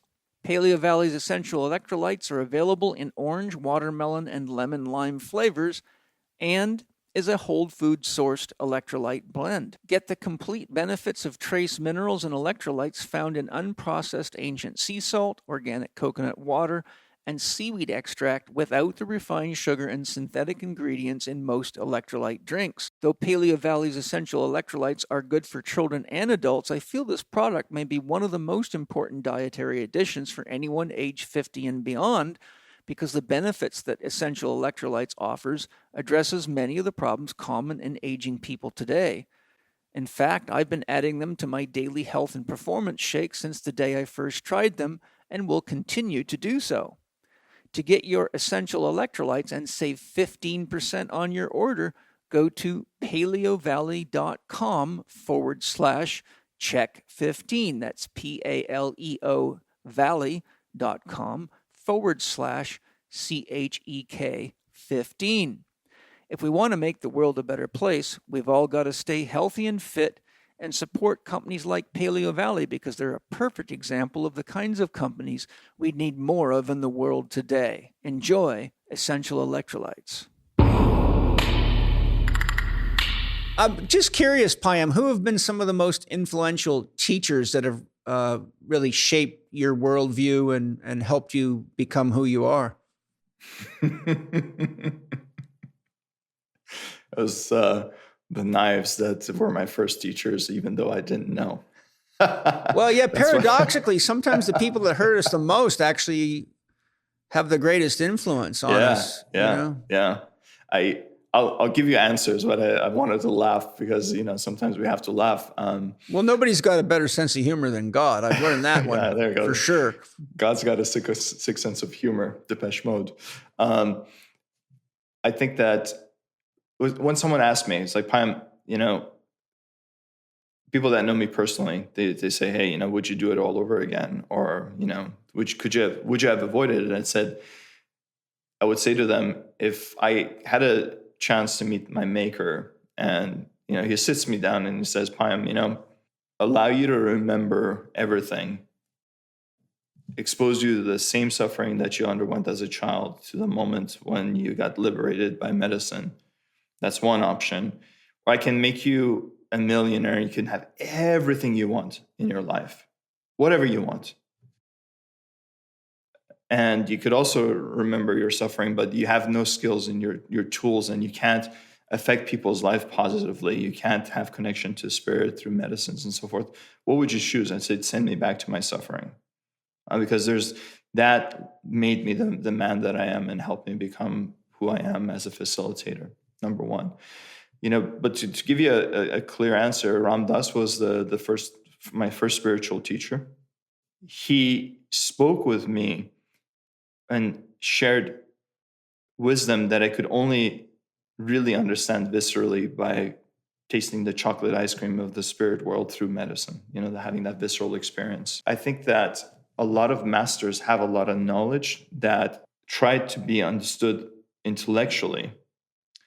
That becomes an intellectual practice. It becomes a cognitive practice. And maybe that's all that people may have access to or want to have access to. So they're just playing it out while life is living them. Whereas if you go into deep spiritual practice, whether you're fasting in a cave for, whatever, a month straight, or whether you go into the jungle or sit with deep medicine, then you really get to the visceral truth of what most of these masters are sharing, whether they're Jewish masters, Ram Dass, spiritual master, or Christ, or the Buddha, for instance. So Ram Dass, I would say, was my first. Gabor Mate has influenced my work quite a bit. My dear friend and spirit brother, Chris Burris, who is one of the top IFS teachers in the world. His teacher, Susan McConnell, who teaches somatic IFS. Peter Levine, Pat Ogden, Janina Fisher. These are Bessel van der Kolk. So these are people that have gotten the memo that it's not, mental healing is not simply a mental function. Yeah. You mentioned Peter Levine. Years ago when my institute was in Encinitas, it was at 609 South Vulcan. I don't know if do you know the city of Encinitas at all? I don't know. Okay. Well, Peter Levine lives in Encinitas. And because Penny and I are so busy, what I did is I got the local Italian restaurant to bring in all organic meats and vegetables because I was spending about $1,800 a month there. I would eat lunch and dinner there every day, bring my clients there. I'd always run into Peter Levine in there because it was his favorite restaurant too. And he didn't know it, but I'm the guy that brought the organic food. And I think he was going there for that too. And so I used to every now and then sit and have a little rap session with him. But I just brought that up because you mentioned him. Yeah. These guys are really wonderful in helping me understand through a Western vernacular, through a cognitive Western vernacular, the wisdom that I've learned from the plant teachers and the spirits, and how to bridge the gap between the mystical spirit medicine work and the medical or therapeutic Western perspective and approach model of what it is that ails us and what are the ways where we can heal. Let me just finish with this. When people who are religious come to me and they ask me about my religious beliefs and whatnots, because sometimes they're afraid that I'm going to change their minds or say things that may affect them and so forth. And I say to them, look, once it all boils down to it, it's the same damn thing. Yeah. Yeah. It all goes down to the same path and to the same destination. And the masters, whatever tradition they came from, that I can have a conversation with a religious Jew and a scholar, and we can pretty much come to the same agreement after some sussing out that we're saying the same damn thing. Yeah. Mm-hmm. It's just different words, but the destination is the same. Yeah. If you just study the mystics of each of the world religions, you'll get past the dogma and you'll see that exactly as you said, it's the same message, same teaching, just wrapped in different cultural blankets.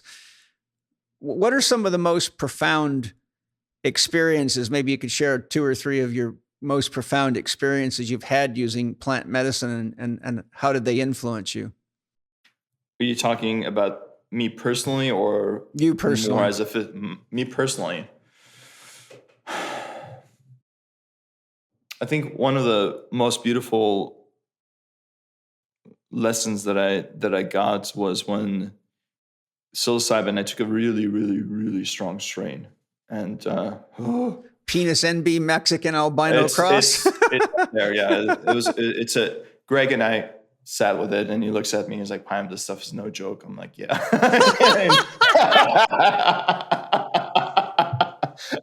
So if Greg says that, it's strong stuff. So I sat with medicine, and the spirit of the psilo said, someone's here to talk to you.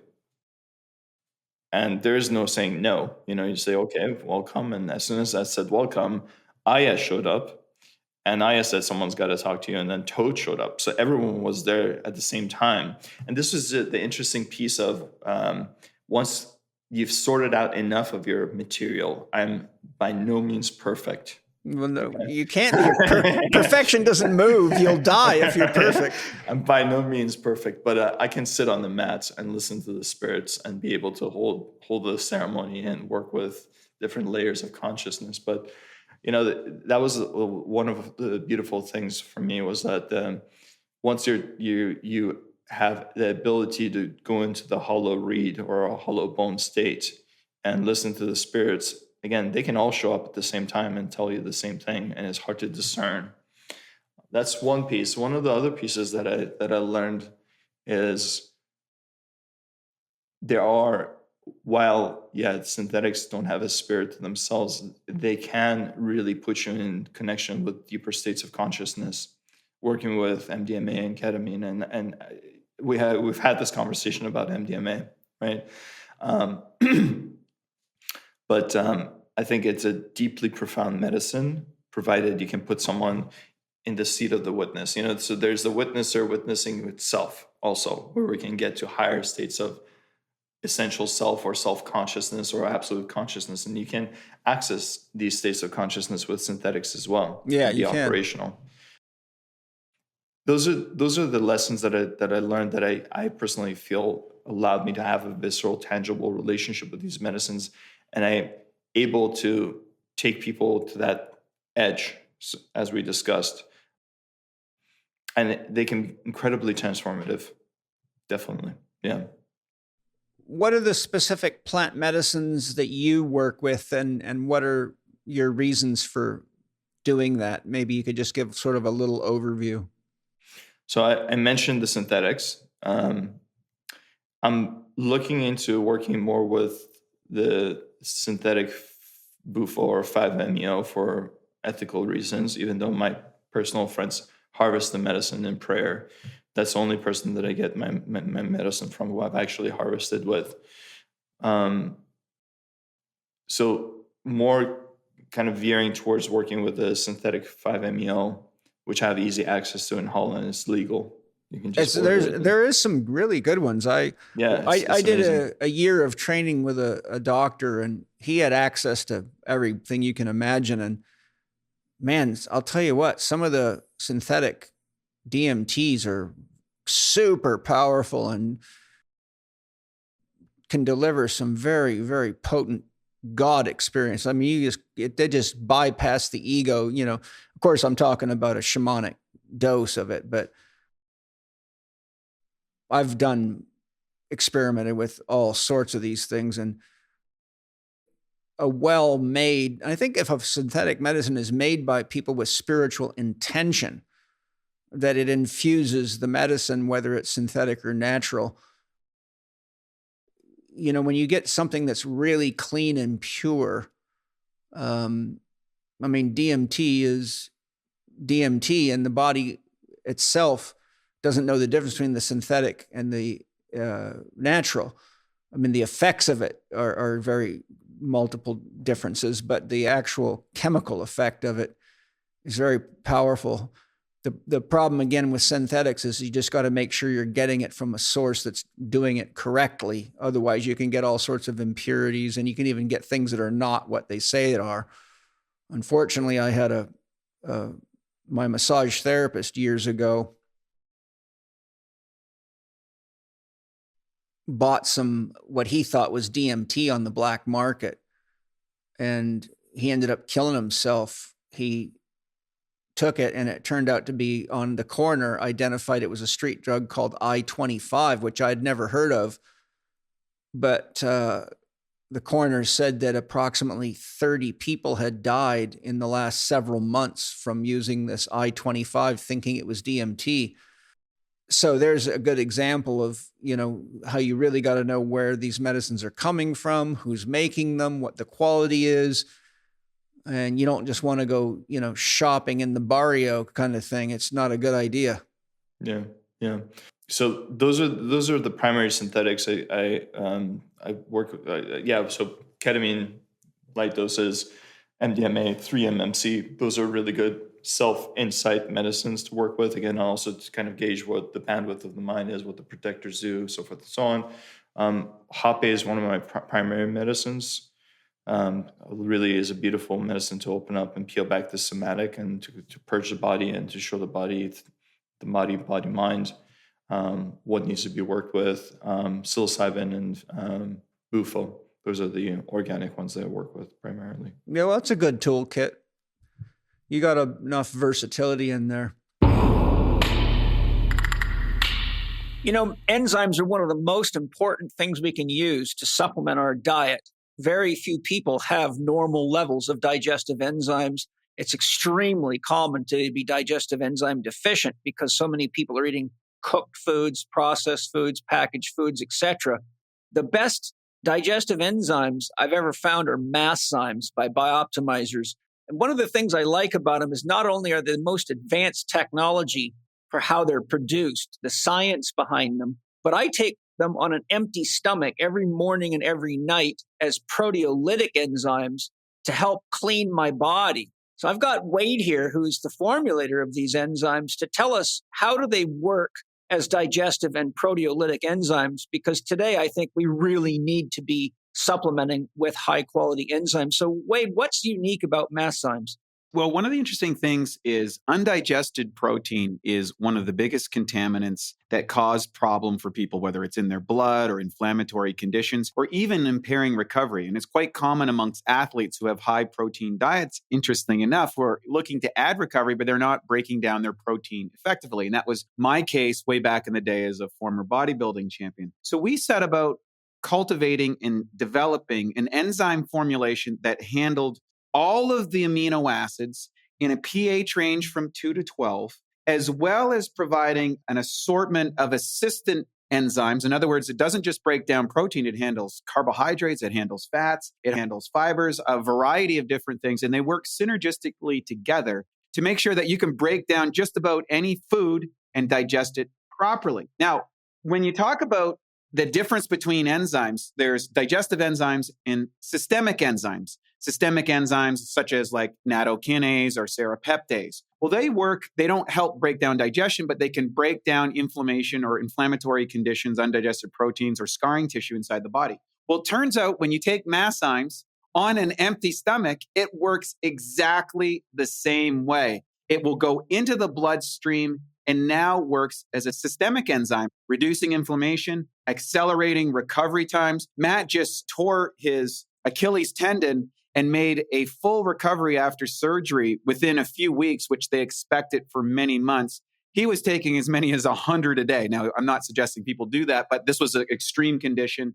And the bottom line is Masszymes is great for recovery, for cleaning up undigested proteins in the system, as well for digesting just about any meal. If this isn't the best digestive enzyme or systemic enzyme that you've ever taken, you get your money back. That's the Bioptimizer guarantee. Spirit Gym with Paul Chek listeners can get 10% off their purchase of Masszymes by going to bioptimizers.com/Spirit Gym and use the code PAUL10 at checkout. You can choose from 3 different sizes, and in addition, Bioptimizers always have special bonus gifts and additional savings when you get multiple bottles. So go to bioptimizers.com/Spirit Gym and use the code PAUL10 to check out Masszymes with 10% off. Payam, I'm really enjoying the dialogue we're having. I think it's so important. And as we were just sharing, everything we're talking about is really very, very real. And I'm sure anyone listening to it, especially if they have enough depth of wisdom to perceive the things we're talking about, know how real this is. One of the things I wanted to get into briefly with you here is that there are so many people in the world right now addicted to drugs like alcohol, cocaine, crack cocaine, pain pills. Marijuana is technically not physiologically addictive, but it is psychologically addictive, as any drug can be. Which drugs do you feel are the most problematic to people in general? And have you found that using the right plant medicines for those addicted to these problem drugs is effective? Gabor put it really beautiful. It's the question you have to ask is not why addiction, but why the pain. Yeah, that's one way to look at it. Yeah, and of course, there's different ideologies to addiction. If, for instance, you have a prescription medication because of the pain issues and so forth, you can go down the rabbit hole there with heroin and so forth. But if you were to look at addiction in the form of another medicine, we can look at it as white medicine and dark medicine.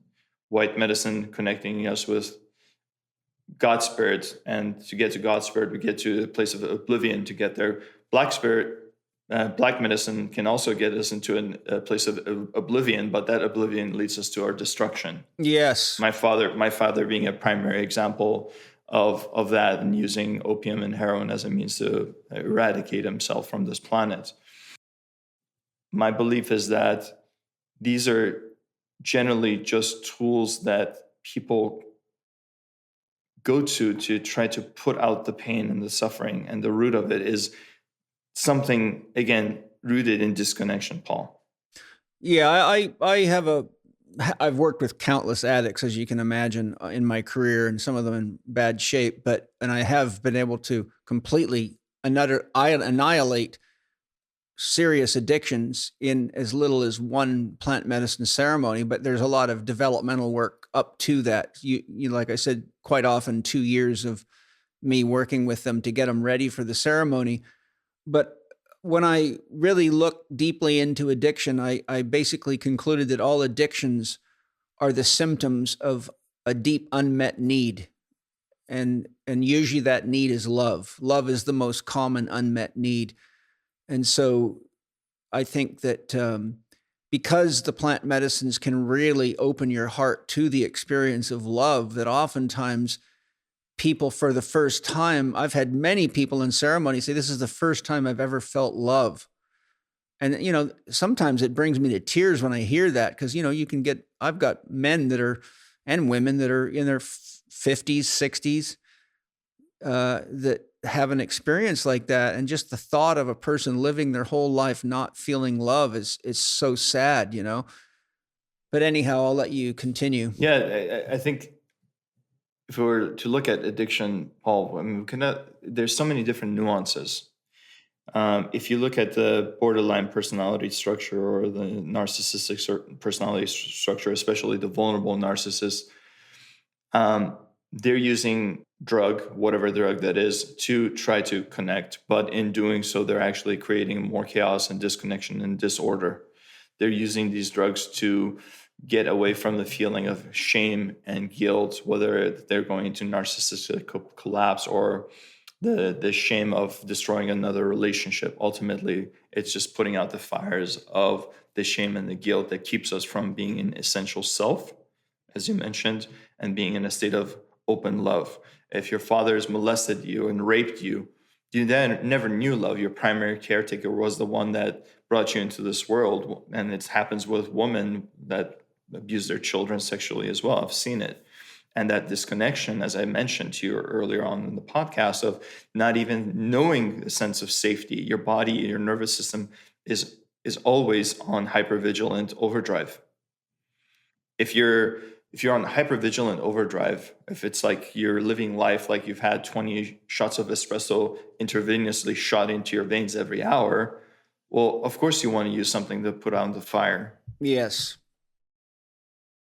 I also think that the etiology of some of these maladaptations with these substances requires the village, because the source of the wounding was in relational trauma, abandonment, abuse, rejection.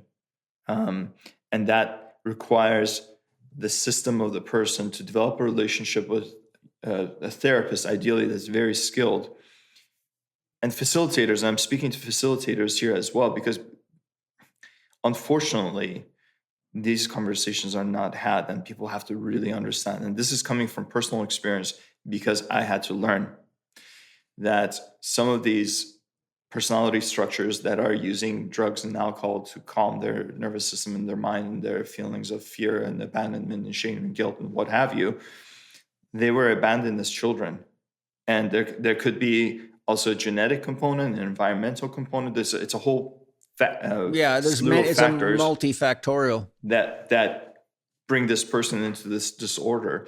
But to give them a whole bunch of psilocybin or MDMA or toad, and then say, well, good luck with everything, may not be the solution. It may reset the DMN, the default mode network. It may just kind of come at a particular time where they realize that maybe suicide is not the option for them. Maybe that sense of community, of coming into a community of brotherhood that sits with one another once every 3 months, as I do, and that gives them a sense of connection, kind of abates those needs to want to harm themselves or kill themselves.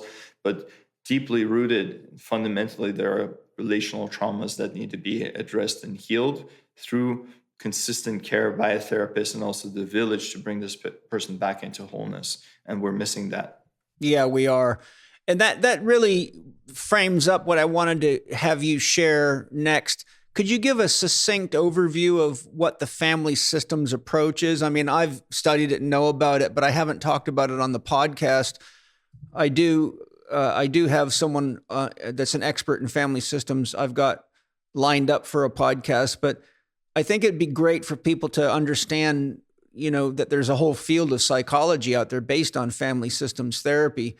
So maybe you can just encapsulate what that is for the listeners. Yeah, sure.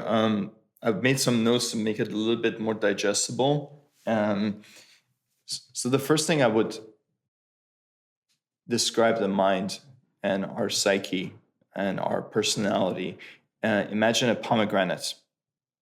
So it has a core, and that's our essential self, or the capital S self in IFS. Or if you were to look at it as Christ consciousness or Buddha consciousness, that's soul self, and there's different layers of self. There's relative self, and then there's absolute self, or the consciousnesses of all, and that lives within us. And we're talking about God being in us and us being God as well. The self in IFS is that core consciousness that we all possess. You could also call it the soul or soul self. And there's different ways of approaching it, or different relationships you may have with this word. Nothing can harm it. No entity, no trauma, no nothing can harm it. It is pure. These qualities are connectedness, consciousness, compassion, curiosity, and its organization and balance is in balance and in harmony. It's our homeostatic state of consciousness, which is that body-mind consciousness also. Getting out of the mind is the quality of self-structure. If you look at the chakras and everything being aligned, and us being in self-structure and mind self-structure. So we're in essentially Buddha or Christ consciousness. We have the small self, which is our personality, our programming, our somebodyness training. Like Ram Dass said, it's all the bullshit that our parents gave us, the traumas, their own distorted beliefs, their religious beliefs, everything that they chiseled us with, right, to make us who we think that we are, and that or who they wanted us to be, or who they want us to be, and who we think we are. It's our survivable personality. And the small self is led by these managers, which I'll get into. it's our identity, essentially. So that's our small self. Then we have our managers or our protectors. And if you were to look at it as a psychodynamic psychotherapist, you're looking at them as primary or secondary defense mechanisms.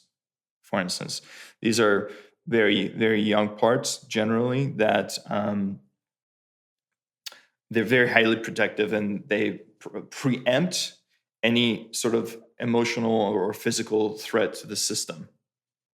The problem is those aspects of ourselves do not evolve past the point of trauma when they were created.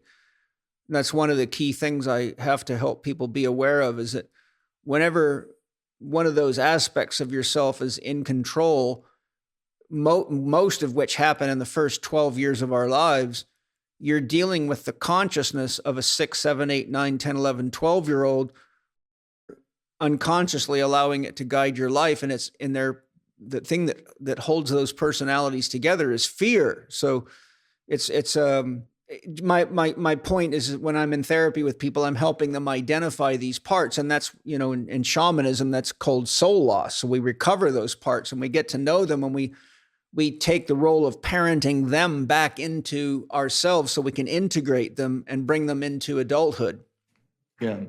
To your point, Paul, these managers are very young, and just imagine a 60-year-old trying to make sense of reality and then try to control reality. They're very young parts that are stuck in it themselves, in exile and in time and in place. And when I look at a lot of people, and this is not in a disparaging fashion, but in a loving fashion, is that we're all wounded children walking around.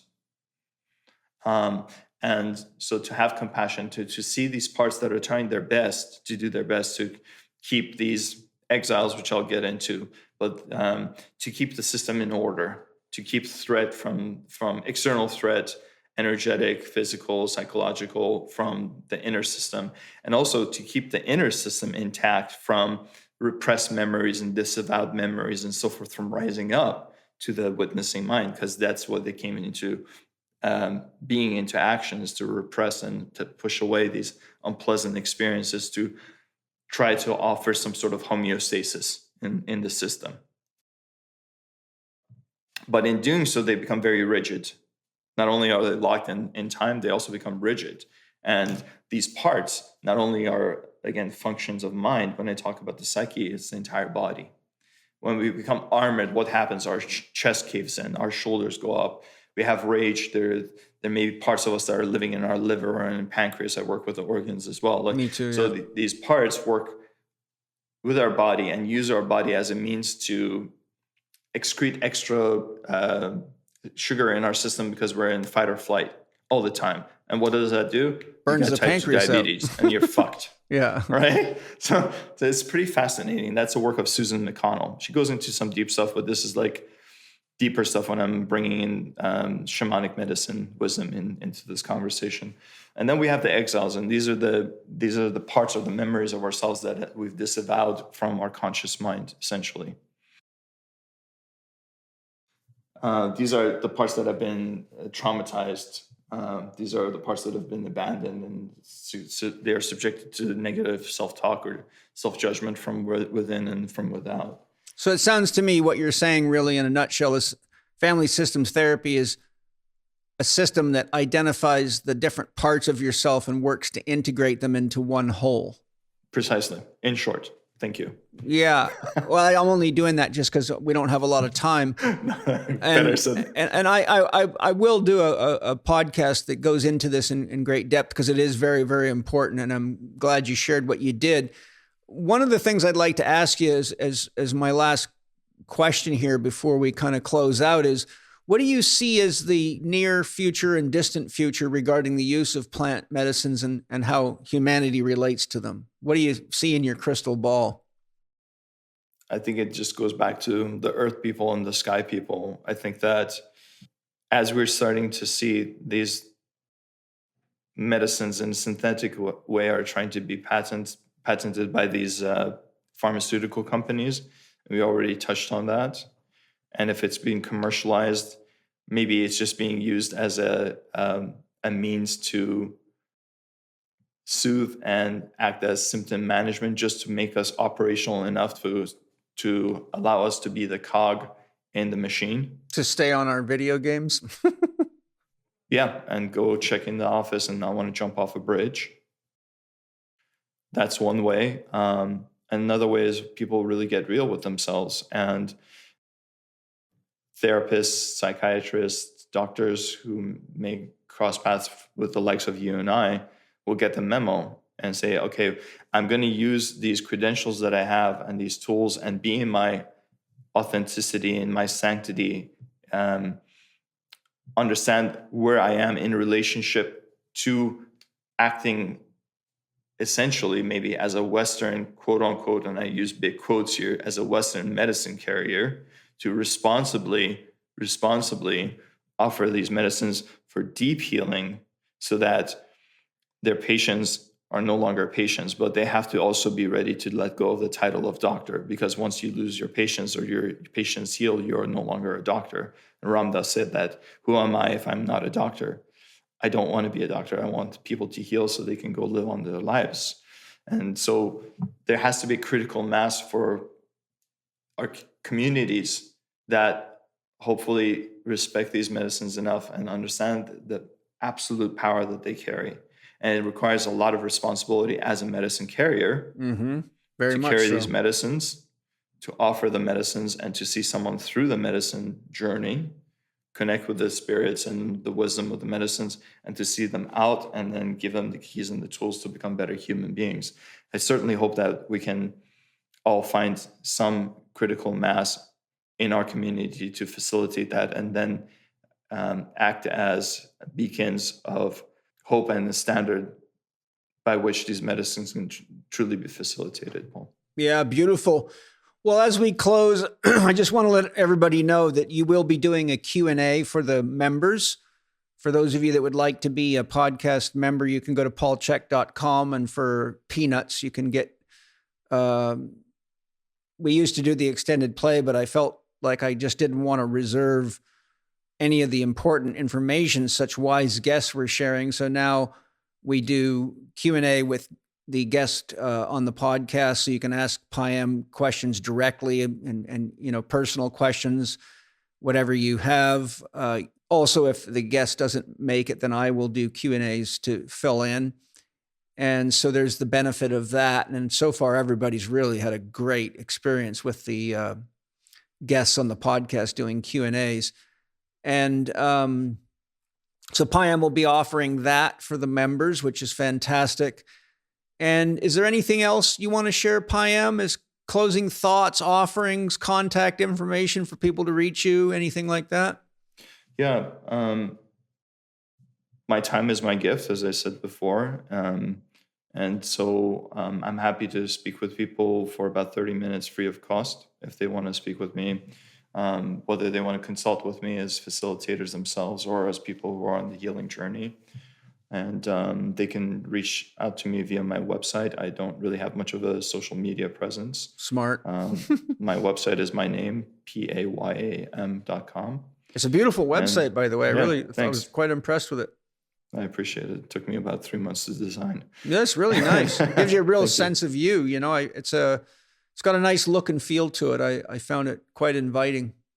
And I'm sure that you and I can have conversations about how I can bring some of my wisdom to your community. In our conversation, we've touched on a few things, but I think what would be really beautiful and enriching is for us to do the Q&A and then see how that develops. And then we can discuss possible personal or coursework with you involved or something virtual, depending on where I am in the world. Yeah. Okay. Well, we'll let you stew on that. And I'm sure my Spirit Gym community is quite tapped in. They're not going to be like any group you've ever done a Q&A with. I'll promise you that. Every presenter that's been with them said, my God, these people are the deepest people I've ever worked with. And they ask the deepest questions I've ever been asked. And I'm like, yep, welcome to Spirit Gym, baby.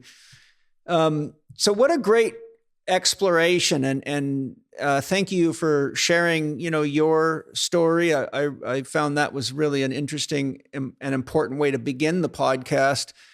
And I think we've covered some of the really important issues of not only the benefits and the healing possibilities and how to go about doing it, but some of the consequences and risks of not doing it correctly and not being with the right people and using the right medicines for the right reasons. So I think we've given a great gift to the world today, Payam. So thank you very much. And super grateful that you're out there and that I can share you with people so they have another place to go and get safe haven and really do some honest healing and be in the hands of great people like you and your team. And I'll say thank you to my sponsors for all your love and support. And thank you to all of you for buying from the sponsors. Biodynamic farmers, organic farmers, free range farmers. So whatever you buy from the sponsors not only gives you the best products in the world, but it takes care of you, takes care of the farmers, takes care of the soil, and a little bit goes to the podcast so I can keep doing the podcast. So that's just like a quadruple win, win, win, baby. And lots of love to all of you. I hope you enjoyed the journey with Payam and I today, and I hope we gave you things to contemplate and really just sort of look into yourself. And I know some of you are probably ready for some real skilled plant medicine healing. And I know Payam and I would agree that our love is with you and our highest intentions for your wholeness are with you. So thank you. And thank you again, Payam. It was awesome. Thank you. It was an honor, Paul. Thank you. Thanks, buddy.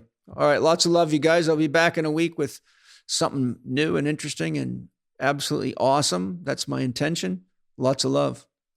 Thank you for listening to Spirit Gym with Paul Chek and today's guest, Payam. You can visit his website at payam.com, that's payam.com, where you can explore more about his services, consultations, and retreats. Payam is also offering interested listeners a complimentary 30-minute consultation. Go to payam.com/retreat and fill out the interest form, letting him know you heard him on Spirit Gym with Paul Chek. For more interaction with Paul and to share ideas and ask questions about topics discussed in this podcast, we invite you to join his Spirit Gym program and community. There are 3 different levels of membership to fit your budget and lifestyle, and you can participate in live Q&A sessions with podcast guests, access the members forum within the Spirit Gym community where you can chat with other members, attend weekly virtual meetups with Paul, and study the comprehensive Master Key online program. Explore the options and subscribe today by going to myspiritgym.com. And finally, if you enjoyed today's episode, please consider leaving us a 5-star rating and a warm review on the podcast platform of your choice. This podcast is available on Apple Podcasts, Spotify, Amazon Music, Audible, and YouTube.